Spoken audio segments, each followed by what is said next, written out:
I've been working on my backhand form for roughly a year and a half now. So much that I recorded myself a year and a half ago and realized there were a lot of things wrong with my form and I needed to correct a lot of them. And over the course of a year and a half, I've tried just about everything that I can think of, that I've researched, that I've watched YouTube videos. And the thing that has helped my form more than anything, talking my backhand form, before we get into that, I'm going to show you a clip of my form a year and a half ago.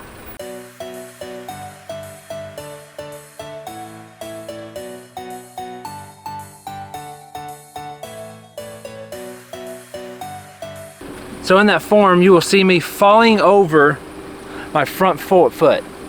I will basically be planting, throwing the disc, falling over my front foot. And in disc golf, you don't want to do that.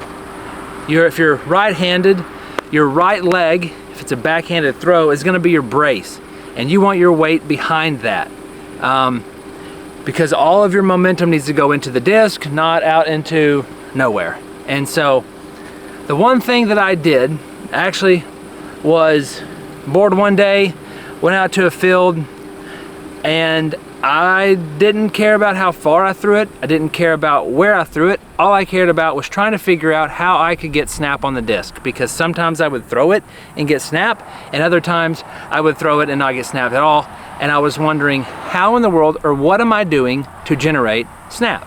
Anyone in the disc golf community, or if you watch disc golf or you want to get better, you probably know what snap is. It's when the disc leaves your hand and your fingers snap together. It's called snap, but it's a good thing. You want to have snap in your disc. So the one thing that I did that I found out, holy cow, I'm getting snap, is standstills. I stood still. I took out the first half of the throw. I wasn't worrying about my run up, wasn't worrying about my X step, wasn't worrying about my hips per se. All I was worrying about was my arm. How I start out is I would literally take the disc like this, and I just go like that. And I wouldn't even really worry about where it was at. I would just pull it in, pull it out, and just bring it through. Let's try this again. So I would just reach back and just do that right there. And when doing that, I realized that you can get a lot of power in your core just from pulling your arm in and releasing the disc. All right, so here's a different viewpoint. I do stagger my feet like I would if I was going to get into the last part of my throw. I would stagger my feet, okay? Basically, my bottom half of the body, I'm not worried about engaging, but I do want it in the position that it's gonna be in. And so, after that, I would just reach out and throw. Now I threw that into the ground, but that's what I would do. Like I said, I'm not really worried per se on where the disc is actually going. And once I did this a few times over and over again, I started working with where should the disc be in relation to my body, my foot, and I would try to bring my disc into my chest and then release. Just like this.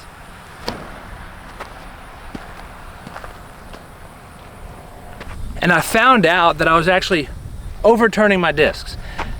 Opposite of hyzer, they would turn over, and I'm like, oh my gosh. My problem before was I was releasing everything on a hyzer, and I hated that because I was like, why can't I throw the disc flat? Well, I wasn't pulling it through flat, and I wasn't getting the right kind of snap and whip on it. Once I got comfortable just pulling those through, I started worrying about my off arm. When I would reach back, I would pull my arm out, and so there's some debate on the off arm, whether it's important or not. Maybe not whether it's important or not, because it's important. 100% it's important. But here's a few clips of some pros, and I want you to watch their off arm.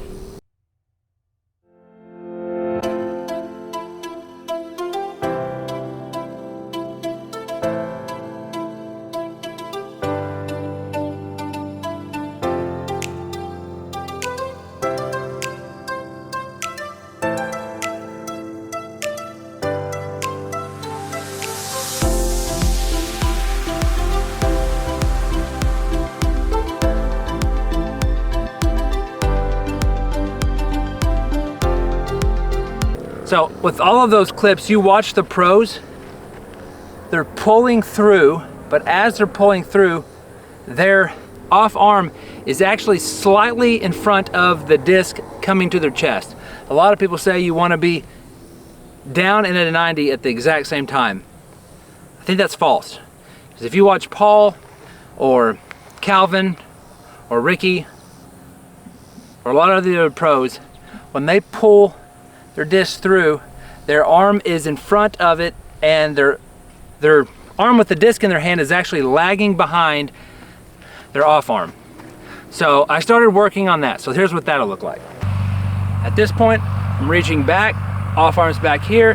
I'm trying to beat the disc meeting to my chest with my left hand, and all I'm doing, think of it this way: if you have a ballerina or an ice skater and they're swinging around, when they pull their arms in and they pull everything in real tight, they go real fast. And that's similar to what the disc is doing. When you're coming in here and everything's meeting in here, at the perfect time, you create a ton of spin on the disc. And so I'm not 100% there yet. My timing, I'm still working on it, but I have found that if I do it right, I can 100% feel a difference. So here we go. So I'll come back.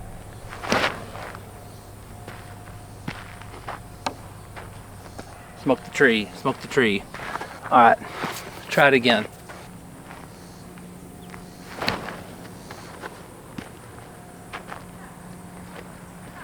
That was a zone. That thing's pretty stable, and it flew super straight. Here's a Toro. That thing is super, super stable. But I did release it on hyzer. And so the final step of all of that is actually, if you look at my hips, my legs. So at this point, what I started incorporating is I would shift my weight back when I came back, and then at this point I would use my back leg to push off of and send the disc forward. So I started incorporating my legs once I got comfortable with pulling it through. My timing was getting better. This is a hex, so I would go back,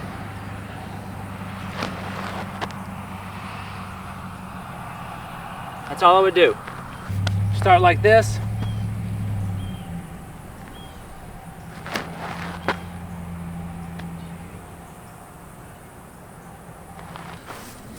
So out of all that, I realized that I was almost throwing the disc as far in a standstill as I was with my run up, which was just telling me that I was using so much more energy and it wasn't getting transferred into the disc at the right time. And so hope this helps.